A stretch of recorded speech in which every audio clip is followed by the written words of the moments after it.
Liber Secundus, Imperator Caesar Pluvius Elvius Pertinax Augustus. Anotaciones sobre la debilidad del emperador Pertinax. El cadáver de Cómodo aún estaba caliente cuando el Senado decidió que se debía nombrar lo antes posible a alguien como sucesor. Pertinax fue, tras la negativa de Claudio Pompeyano, el elegido y fue designado nuevo Augusto de Roma. A todos les pareció aquella una decisión sensata, incluso a mí, aunque yo no tenía capacidad de influencia alguna en el desarrollo de aquellos sucesos. Solo era un espectador privilegiado en medio de la vorágine. El caso es que Pertinax parecía una buena elección por varios motivos. Era un senador veterano, experimentado y prudente. Si vamos al detalle, podemos decir que tenía un muy respetable cursus honorum. Natural de Alba Pompeia, era un hombre culto que en un principio quiso ser gramáticus, pero se decantó por fin por una carrera política y militar, más arriesgado pero más lucrativo, sin duda. Participó en las guerras contra Parte y contra los marcomanos, tribuno de la Legión Sexta Victrix, procurador en la Dacia, cónsul sufecto, gobernador de Mesia Superior, Mesia Inferior, Siria y Britania, procónsul de África, prefecto de Roma y finalmente cónsul por segunda vez con el emperador mismo como colega en el cargo. Pocos podían presentar una hoja de servicios más impresionante, un hombre sereno y cabal y flexible. Quizá para algunos demasiado flexible, pero en aquellos momentos de difíciles equilibrios entre el Senado, la Guardia Pretoriana y el Ejército, Pertinax quizá fuese lo que más necesitaban Roma y todo el imperio.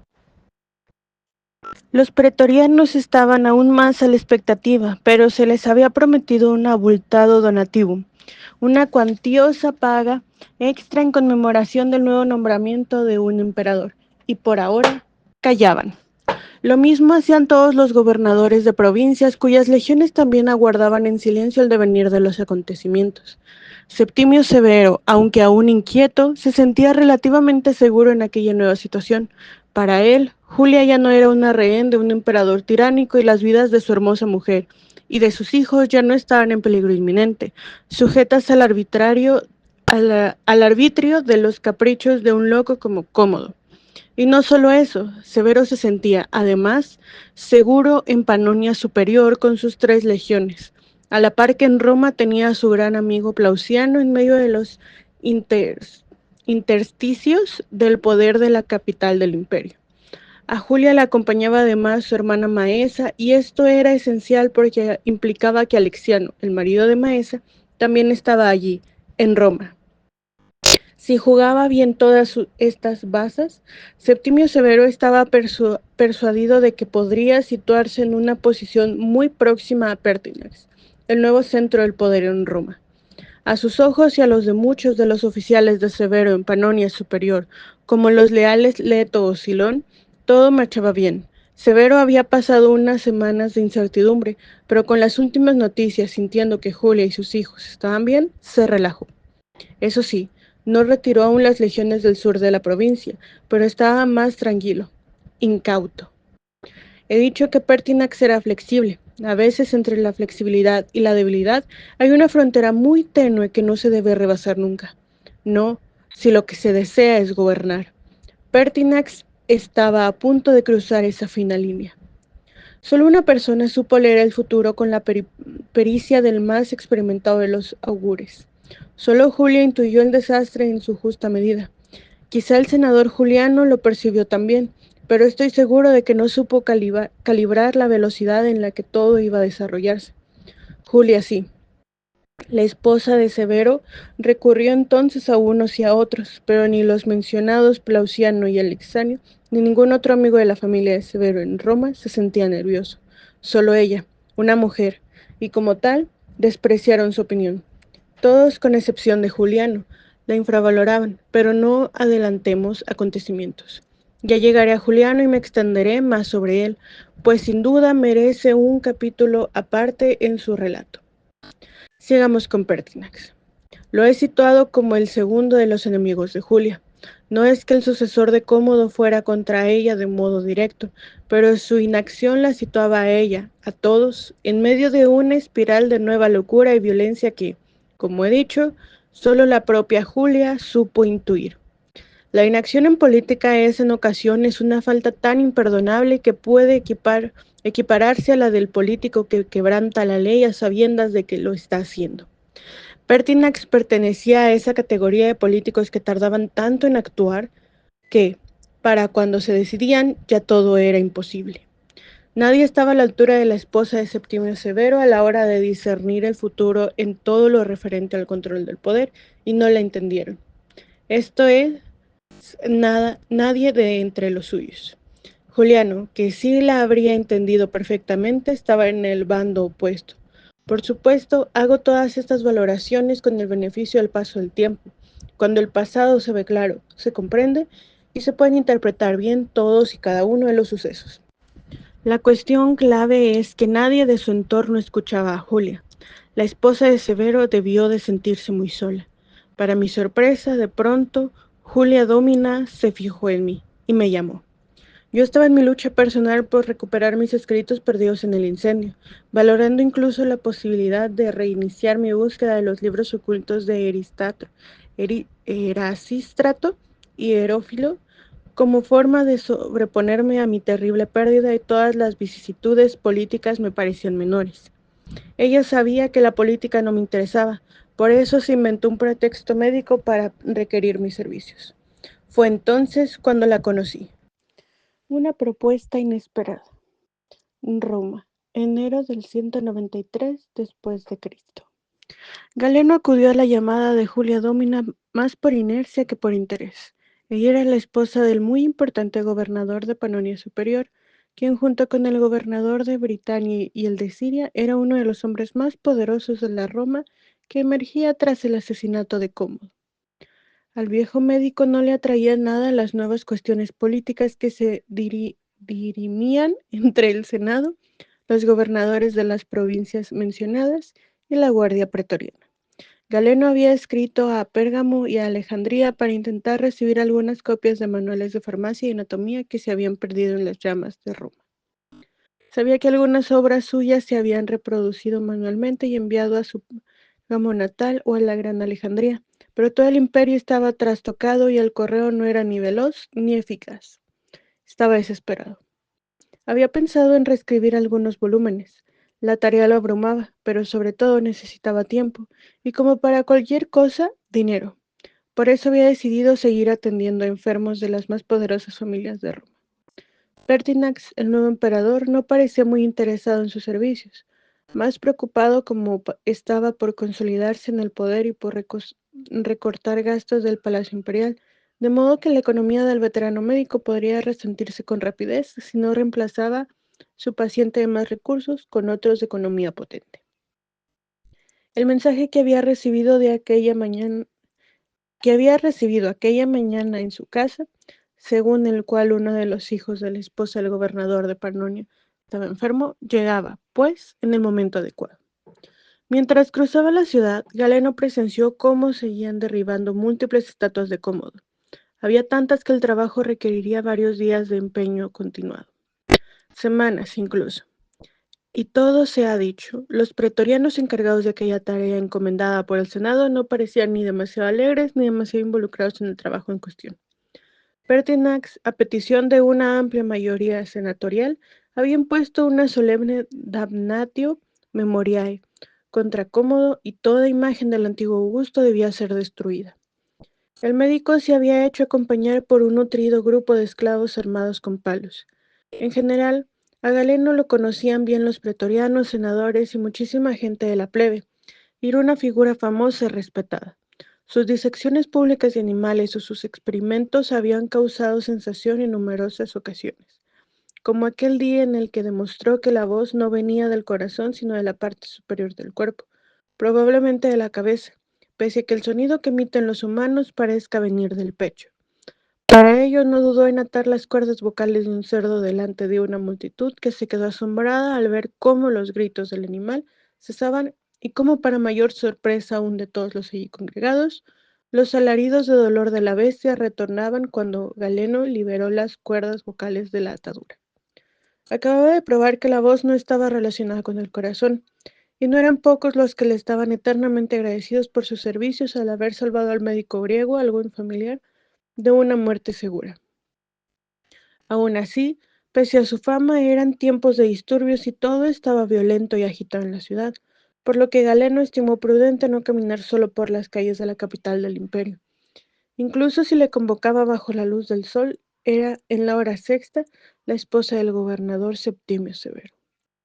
«Es aquí, amo», dijo uno de los esclavos que lo acompañaban, deteniéndose entre la gran puerta de la domus de la familia Severa. Galeno asintió y el esclavo golpeó la puerta un par de veces con energía. Al poco, el gran portón de pesada madera se entreabrió. El médico se identificó y de inmediato se le permitió el acceso al interior de la casa. Solo a él. Sus esclavos, como era lógico, quedaron afuera. Calidio, el ateniense de la residencia Severa, condujo al médico al patio del centro de la domus. Ahora vendrá la señora. Galeno esperó junto al impluvium. El suelo era todo él un gigantesco mosaico con escenas marinas de todo tipo, con peces y sirenas y barcos de vivos colores. Las paredes estaban pintadas con motivos de caza y todo se veía limpio y luciente. La dueña de la residencia sabía mantener la organización pese a la larga ausencia de su esposo. Galeno asintió en silencio un par de veces. Le gustaba el orden. Era esencial para cualquier cosa. «Gracias por venir». El médico se dio la vuelta con un pequeño sobresalto. Ante él estaba la figura delgada de facciones redondeadas y hermosas, los labios carnosos, la tez morena, más de lo habitual en Roma, de Julia Domina. Una belleza exótica. El gobernador de Panonia había elegido una joven deslumbrante como esposa. Si uno está en situación de elegir, ¿por qué no decantarse por lo bello? Estaba admirando las pinturas y la señora es muy silenciosa. Fueron pintadas a petición de mi esposo, como buen militar, le gusta la caza. La voz era embriagadora y hacía tiempo que Galeno no escuchaba una entonación femenina tan grata al oído. ¿Era su voz o la hermosura de aquel rostro, de aquella figura? ¿Todo junto? ¿Puedo ver al enfermo?, preguntó el médico, casi por miedo a que la mirada traicionase la admiración que sentía por el físico de su interlocutora y que aquello pudiera interpretarse como una impertinencia. En aquel momento 2 niños cruzaron corriendo el atrio por el otro extremo de la gran sala porticada. Uno perseguía al otro y daban gritos que la señora de la casa no controlase a los hijos pequeños. Incomodó un poco al veterano médico. El orden en aquella residencia ya no era perfecto. «Espero que haya pasado corriendo. Esos que han pasado corriendo son mis 2 hijos, Bassiano y Geta. No parece que ellos sean los enfermos. Quizá hay otro niño más que sea el que requiera mis cuidados». «No están enfermos». «Y no hay». Entonces ha debido de haber un malentendido. El mensaje que recibía había mencionado expresa a un niño enfermo. Mientras el médico hablaba, Julia miró a un lado y a otro del atrio para asegurarse que estaban solos y al tiempo fue acercándose lentamente al médico. «Mentí», dijo al fin en voz baja. Galeno parpadeó varias veces. La primera impresión, la de la casa ordenada, había sido buena, pero los niños corriendo y gritando como bárbaros, y a continuación el reconocimiento de la mentira, sin culpa aparente, habían hecho que Galeno ya no desease permanecer un segundo más en aquella domus. Se sentía herido en su amor propio, con tantas cosas como tenía pendientes de hacer. «He sido médico de 2 emperadores, no estoy acostumbrado a que se me haga perder el tiempo. Con permiso». «Mis hijos no están enfermos, pero corren un grave peligro, y necesito la ayuda del gran Galeno». El médico se detuvo. En cualquier otra circunstancia y con cualquier otra persona habría sacudido el brazo para zafarse, pero aquel tacto, aquel sentir los suaves dedos de la joven Julia, que no tendría más de 22 o 23 años, en su vieja piel saherida por la edad y el viento y el sol de infinitas jornadas en decenas de ciudades de todo el Imperio Romano, era un tacto tan agradable. «Si no hay enfermos a los que atender, no entiendo bien en qué puedo ser útil». Necesito que el gran Galeno haga algo por mí. ¿De qué se trata? Necesito hacer llegar un mensaje a alguien fuera de Roma. No está en mi ánimo dejar la ciudad en estos momentos. ¿Qué te gustaría recibir a cambio de que entregues este mensaje? Con el debido respeto por Asclepio y por todos los dioses de Grecia y Roma, la matrona de esta familia no está en situación de darme nada que alivie mis pesares y problemas. Creo que es mejor que me marche. Sé que muchos de tus libros valiosos se quemaron en el gran incendio. Galeno se detuvo y la miró fijamente. Eres una persona muy conocida y respetada. En todas partes se habla del gran médico de los emperadores, y no has ocultado en ningún momento tu dolor por la enorme pérdida que supone para ti y para tu trabajo que se hayan quemado tantos volúmenes de la biblioteca de Palacio con anotaciones e información que imagino eran importantes para tu labor. ¿Para mi labor? Señora, los papiros y pergaminos escritos por mí que ardieron en la biblioteca imperial eran importantes para el mundo entero. Yo he hecho tanto por la medicina como el emperador Trajano por el imperio cuando construyó puentes y caminos por toda Italia. Soy yo y solo yo el que revelaba la verdadera senda de la medicina. Hay que admitir que Hipócrates ya atisbó esta senda y preparó el camino, pero yo lo he hecho transitable. Ahora, con el permiso de la autoridad de la casa, o sin él, me voy. No puedo devolverte lo que has perdido y carezco del conocimiento necesario para valorar lo que has hecho en tu ciencia, pero puedo ofrecerte toda la ayuda que precises para lo que quieras. Si necesitas dinero, tendrás todo el que te haga falta. Puedes traer pergaminos de cualquier otro lugar, o si necesitas tiempo para escribir o para pensar, con la ayuda de mi esposo no te faltará nada. No puedo, en efecto, devolverte los códices y papiros que has perdido, pero puedo facilitarte recursos para que tú reconstruyas tanto como seas capaz de lo que ahora echas tanto en falta. No sé si lo que se escribió una vez puede volver a escribirse, pero si con el tiempo y dinero se puede ayudar, contarás con todo el tiempo y todos los sestercios que necesites. A cambio, solo te pido que entregues un mensaje, pero has de llevarlo fuera de Roma. ¿El marido de la señora cumplirá lo que aquí se pacte? Cumplirá. Mi marido me estima y querrá que mi palabra dada se cumpla. Galeno pensó en los libros de Filistón que Filistón retenía en Pérgamo y que nunca le enviaba, o los pergaminos de Heracliano, que quizá ocultaba en la biblioteca de Alejandría, pero le pareció precipitado aventurar una petición con relación a ellos. Apenas conocía a Julia Domina y con su marido ni siquiera había cruzado palabra alguna. Quizá más adelante, aún así, la promesa de tiempo y dinero para rehacer la biblioteca perdida era, sin duda, tentadora. ¿Para quién es el mensaje? Precisamente para mi esposo. ¿Cuál es el mensaje? Julia Domina pronunció una única palabra en un nombre de un emperador muerto y casi olvidado. ¿Eso es todo? Quizás sí sea buena idea que abandone Roma. Lo es, no lo dudes. Yo misma lo haría si pudiera. Galeno salió de aquella casa sin saber bien si acababa de ser hechizado por una sirena que lo embrujaba, sin él quererlo, hacia una tormenta, o si él era ahora el heraldo de un nuevo mundo.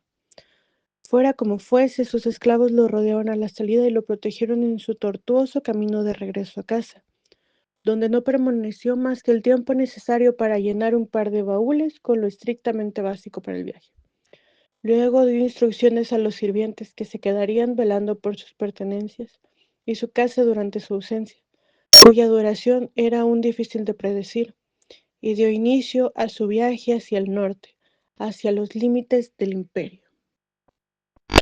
En cuanto vio salir al médico, Maesa apareció de entre las sombras de las columnas del atrio. ¿Estás segura de lo que haces? Estoy segura.